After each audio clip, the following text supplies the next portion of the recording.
Hello, everybody, and welcome to the Reading List. I'm Marshall Poe, the host of the show, and today we're talking with David Glantz, who is the author of The Battle of Kursk with Jonathan House. David is the foremost historian of the Eastern Front in the United States and perhaps the world, so it's a great privilege for us to talk to him today. So, David, welcome to the show. Well, thank you very much for your kind words. So today we'll be talking about the Battle of Kursk. It is the 70th anniversary of the battle. Let me set things up very briefly.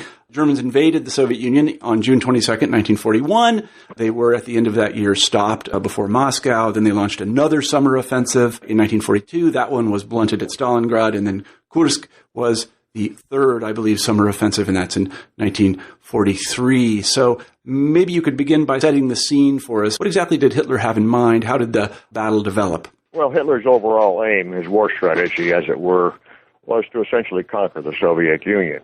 And he had very high expectations of doing so, based primarily on his experiences in the wars against Britain and France in Western Europe.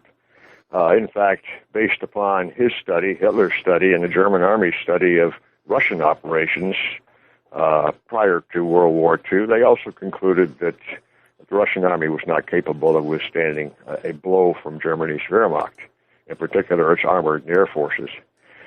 If you look at the three campaigns, the three major strategic offensives that Germany conducted in 41, 42, and 43, you could describe them best by using the term decreasing expectations. Operation Barbarossa, launched in 1941, sought nothing more than total defeat of the Red Army and the destruction of the Soviet state.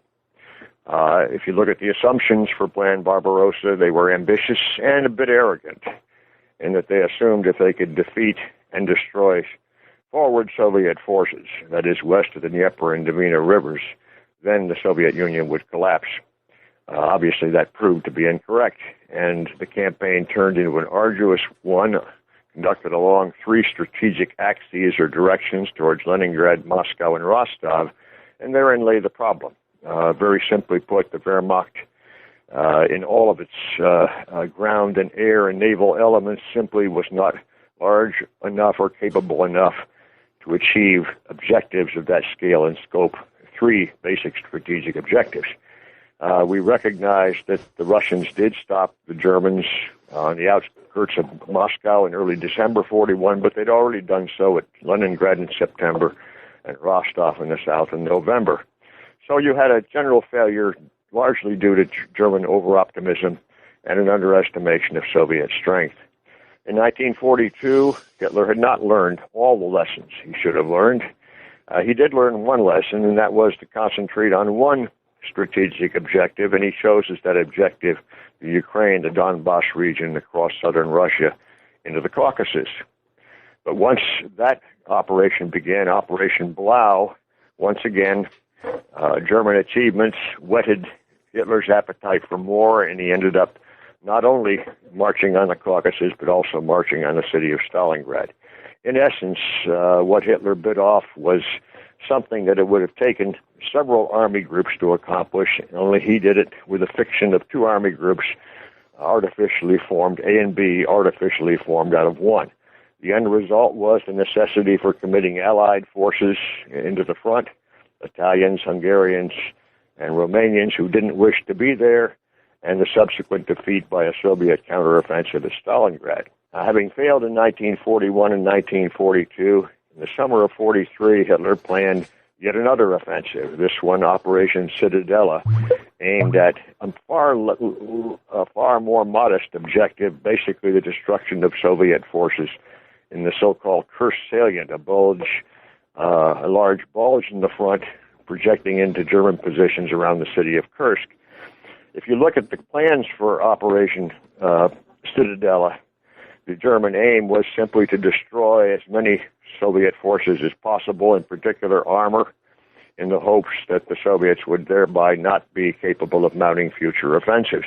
If you look at what they sought to achieve beyond that, the plans were, once again, characteristically vague as far as strategic objectives were concerned. This led to what would become the classic Battle of Kursk, and that's the subject of our conversation today. Mm-hmm. So the Germans were trying to pinch, in a sense, I believe they called this a Kesselschlacht or something like this. They were going to pinch this salient and then encircle the Soviet forces there. They were going to attack from the north and the south. One question that I've always had about this is, did they really stand any chance of success? They certainly, based on prior performance, they certainly thought they had a chance for success. And if circumstances had been different, they might have succeeded in severely damaging the Soviet forces in that salient. However, in the 2 years of war, the Soviets had learned quite a bit. Soviet leadership had learned quite a bit, and their army had matured, in particular in terms of armor and anti-tank capability. That maturation on their part spelled doom for the German offensive. The other major factor that conditions the Battle of Kursk is the misunderstanding over the nature of the battle itself. To Germans and to Westerners, up to roughly 1990, because Germans wrote the histories of the war, the Battle of Kursk was a simple German offensive, Operation Citadella, conducted between the 5th of July and the 12th of July, 1943. To the Soviets, however, Kursk was far more. Kursk was a large strategic offensive conducted by the forces of 5 fronts or army groups designed to drive German forces back to the Dnieper River. Basically, Stalin's military advisors, chiefly Zhukov and Vasilevsky, talked the dictator into accepting a small defensive first phase. And that phase was, in fact, the German plan to conduct Citadella, which the Soviets knew about in advance, and then followed that phase with pre-planned operations, major strategic operations, north and south of Kursk, and finally out of the Kursk salient itself. So what you end up with is 2 battles, a German-defined battle of roughly a week's duration, and a Soviet-defined campaign of strategic offensives that lasted from the 12th of July virtually to the end of August 1943. All of this has been revealed to us by the Stavka orders, the high command orders that are now released, and the orders of the fronts and armies that participated in these operations. Mm-hmm. So the Soviets knew about the German offensive long before it took place. What did they do to prepare? Well, by the summer of 1943, having been recipients of German offensives time and time again in the past, the Soviets well understood how the Germans conducted offensive operations. The standard formula of leading with panzer forces protected by Luftwaffe Stukas, rapid deep penetrations followed by what you call Kessels, or the encirclement operations of Soviet forces. They understood that in 41, this had actually carried the Germans hundreds of kilometers deep into the Soviet Union before major resistance began slowing the German drive. They understood that in the summer of 42, it had also carried German forces not quite so many hundreds of kilometers deep before Soviet resistance surfaced. So that being realist, the Soviets understood that if the Germans attacked at Kursk in early July, they were likely to break through the first several defensive positions, perhaps to the depth of armies and perhaps to the fronts themselves. But they expected by this time in the war to be able to launch counteroffensives with large tank and mechanized forces to drive back those Soviet drives. Did they expect, based upon those expectations, they basically constructed in and around the Kursk salient incredibly dense defenses in depth, line after line of divisional, first regimental, then divisional, then corps, then army, and then actually front defensive lines to a depth of well over 200 kilometers. They inserted into that defense something that had not been there in 41 and certainly had not been there to the same degree in 1942. That is anti-tank forces, anti-tank guns, anti-tank barriers, the sorts of things that would render a deep German penetration very difficult, and even if it was accomplished, very, very costly. It was that depth, that combination of depth, together with the large armored and mechanized forces that the Soviets created by the summer of 43, that made the Kursk salient a very hard nut to crack, and in fact defeated German attempts to break through to the depths they hoped to break through. Mm-hmm. How did the Germans prepare for the offensive? Go ahead. Yeah, the Germans prepared. Now they understood that they understood some of the difficulties they had in 41 and 42. For example, they understood that it's one thing to encircle a large force; it's another thing entirely to bag those you encircled. That had been a problem in both campaigns, both previous campaigns. This is why they chose a far more limited area, the Kursk salient, to conduct their operation. The Germans also understood that from the very beginning of the war, there were Soviet tanks, the T-34 and the Clementi-Voroshilov KVs, that were better than most of the German tank models. And when the Russians learned how to use these properly, which they were beginning to do by the time of Stalingrad in late 42, these would make a German offensive operation indeed very difficult. Therefore, Hitler began fielding new weapon systems, the Panther tank, the Tiger tank, the Ferdinand, so-called Ferdinand assault guns. In other words, heavier weapons that could contend with the more capable and more modern Soviet tanks. Hitler hoped that a combination of German skill, which had been proven for 2 years, coupled with this new equipment would in fact allow the Germans to secure at least a limited victory at Kursk and perhaps destroy those forces, Soviet forces in the salient. Mm-hmm. Just very briefly, what did his commanders think about the prospects of this offensive?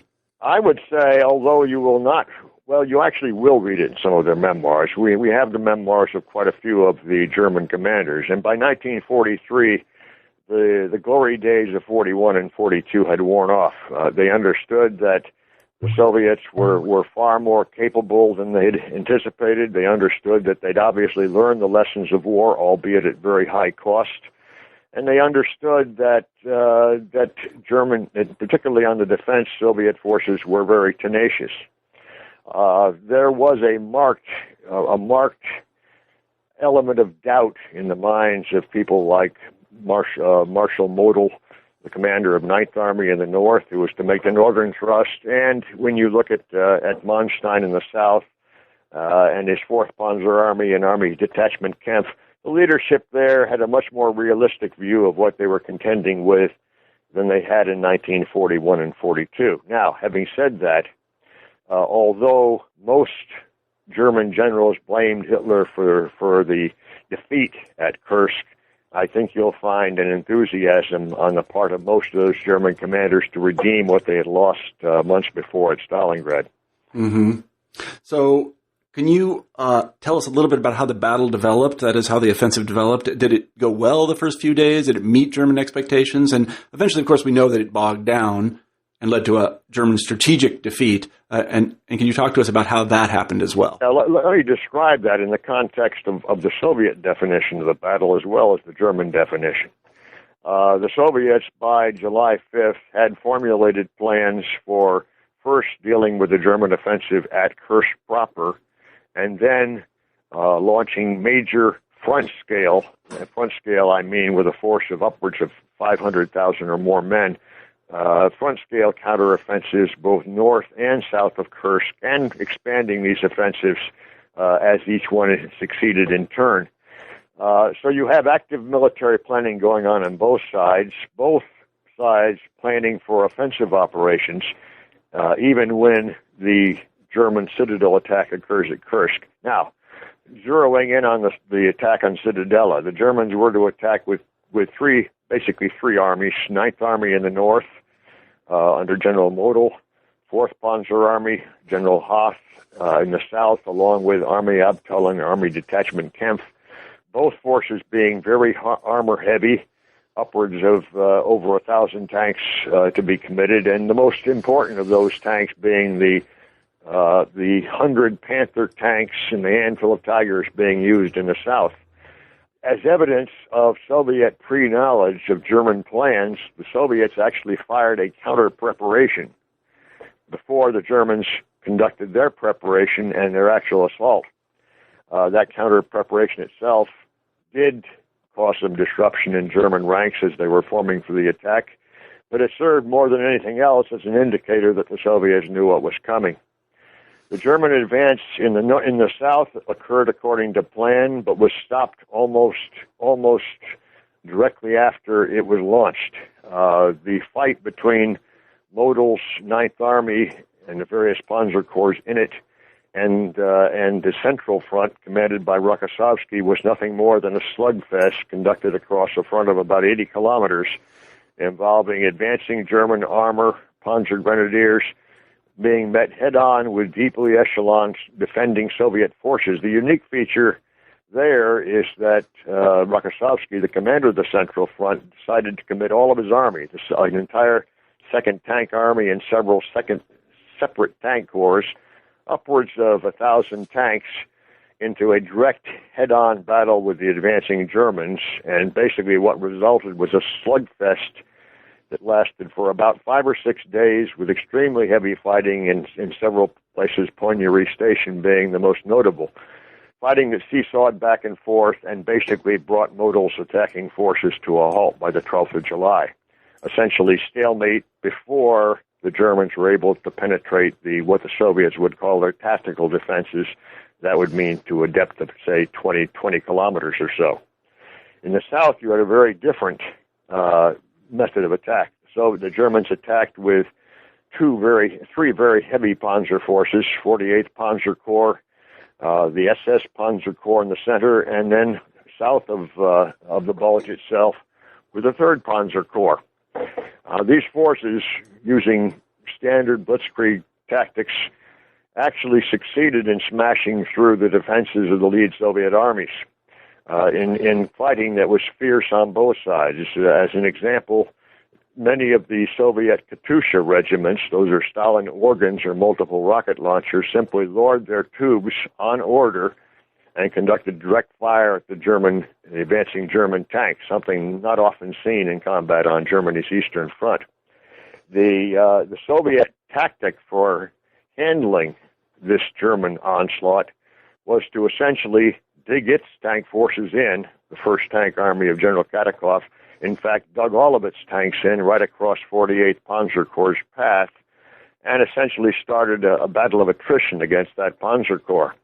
The SS Panzer Corps, 3 divisions, did break through and reached upwards 20 to 30 kilometers into the Soviet defenses. But here, the method in which Marshal Vatutin, future General Vatutin, Colonel General Vatutin, used a different tactic at Kursk. He essentially attacked the flanks of the German penetration incessantly with separate tank corps, one after another, feeding one in as soon as one was worn out, moving the original back to refit, and then feeding it in again. What this did, essentially, was force the German armored spearhead to detach forces to defend its flanks, hence weakening the spearhead itself. This is why at the Battle of Prokhorovka, the famous Battle of Prokhorovka, where SS Panzer Corps finally reaches close to the operational depths, that's upwards of 40 or 50 kilometers deep. By the time it does, it's down to a force of less than 200 tanks and has very little support from other units because they have all been drawn to this attack. These attacks fend off the attacks on the German flanks. Generally, the Soviet defense in the south holds on the flanks, and there is a debate by the Germans on the 13th and 14th of July as to whether it would be better to push the attack forward. The problem was that, unbeknownst to German intelligence, the Soviet High Command had moved 5 armies into position behind those defending the Kursk salient. And those 5 armies included a full tank army, the 5th Guards Tank Army, with almost 900 tanks. When Manstein wrote his memoirs in the late 1950s, he put together a map showing the forces he faced, the forces the Germans faced at Kursk. And on that map, all 5 of those Soviet armies are absent. They simply didn't know they were there. So while many Germans have claimed that had they continued the attack, they would have actually broken through into the depths, it's pretty clear now that they would have had to contend with large, fresh forces and probably would have been thwarted. The major problem, however, with the German tactics at Cittadella, or the German strategy at Cittadella, is once they broke through that defense, then there was the question of where do you go now? And if you look at simply a map of Russia, you'll see that there was very little place they could go without running into the danger of becoming overextended again. Now, having said all of this, obviously the battle in the south peaked on the 12th of July at Prokhorovka. What most Western readers failed to realize, because they haven't read about it, is that that very day the Soviets began their counteroffensive against the German Oryol salient to the north, defended by 2nd Panzer Army. And within a day of fighting, Soviet forces had broken through 2nd Panzer Army's defenses, and essentially 2nd Panzer was desperately calling for help from all quarters. That is where many of the forces that conducted Citadella ended up going. They ended up going up to try to contain the Soviet strategic offensive against the Oryol salient. At that point, Hitler decides to call off the operation. He also has problems because the Allies are landing in Italy, and he simply cannot afford to go further. Within 2 weeks, specifically on the 5th of August, the Soviets, the same forces that had defended at Kursk, open a new offensive, this time the Belgorod-Kharkov offensive, Operation Rumyantsev, which ultimately, within 2 weeks, throws the Germans back to Kharkov. So what you have here is a very frustrating effort for the Germans, an offensive that lasts for roughly 1 week, an offensive that half of which fails, half of which succeeds marginally, and then at the peak of that success, suddenly the entire front for 200 kilometers to the north and 200 kilometers to the south bursts into flames as the Soviets launch their summer offensive. Mm-hmm. Basically, this leaves the Germans with no choice but to withdraw their forces that had been conducting Citadella back to their start positions and essentially fight for their life as they face now two major Soviet offensives bearing down on them. What was the strategic significance of Kursk for the Eastern Front? Well, the way I describe it is this. The battle at Moscow, and of course the associate defeats Leningrad and Rostov in 1941, indicates that Hitler is not going to win the war on his Barbarossa terms. In other words, he's not going to win total victory over the Soviet Union. If he wins anything, it's going to be qualified. The battle at Stalingrad and the defeat in between November 42 and February 43, in particular the death of German 6th Army, but also the loss of somewhere in the neighborhood of 600,000 to 800,000 German and Axis allied troops, that indicates that Germany is going to lose the war. There's no question about it. The only question is, on what terms will Germany lose? Will Germany continue to exist as a rump state? Will it retain any territory in Central Europe that it conquered? Those questions are still left open. Kursk answers those questions. After Kursk, it is clear that Soviet victory will be total, and it will occur in Berlin itself. Ultimately, the only question is how long will it take and what will be the cost. Well, David, thanks so much for talking to us today about the Battle of Kursk. We've been talking with David Glantz. He's the author of The Battle of Kursk. I'm Marshall Poe for the Reading List. Thanks, everybody, for listening.